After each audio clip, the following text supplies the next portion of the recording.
வணக்கம் உறவுகளே, மகிழ்ச்சியான காலை வணக்கம். ஆமாங்க, அந்த கதையோட கருத்து என்னன்னு கேட்டீங்கன்னா, என்ன பொறுத்தளவுல நான் என்ன தெரிஞ்சுக்கிறேன் அப்படின்னு கேட்டீங்கன்னா, அர்ஜுனன் மாதிரி குணம் உள்ள மனிதர்கள் என்ன பண்ணுவாங்கன்னு கேட்டீங்கன்னா, தன் கூட பயணம் பண்ணிட்டு இருக்க உறவுகள் இருப்பாங்கல்லாங்க, அவங்க என்ன தப்பு பண்ணாலும் சரி, என்ன பண்ணாலும் சரி, அவங்க பண்ண நல்லது மட்டுமே அவங்களோட கண்களுக்கு தெரியும் எப்போதுமே. ஆனா துரியோதன மாதிரி உள்ள மனிதர்கள் இருக்காங்கல்ல, குணம் உள்ள மனிதர்கள், அவங்க என்ன பண்ணுவாங்கன்னு கேட்டீங்கன்னா, தன் கூட பயணம் பண்ண உறவுகள் பண்ண நல்லது எதுவும் அவங்க மைண்ட்ல இருக்காது. ஏதாவது ஒரு விஷயம் பண்ணிருப்பாங்க, தப்போ ஏதோ தெரியாம பண்ணிட்டாங்க அப்படின்னா கூட அது மட்டும்தான் அவங்களோட பார்வையிலே இருக்கும்.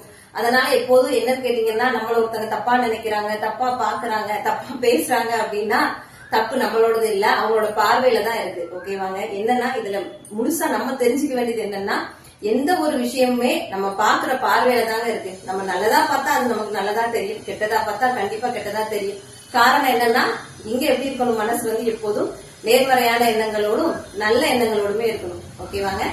வாழ்க்கை வளமுடன்.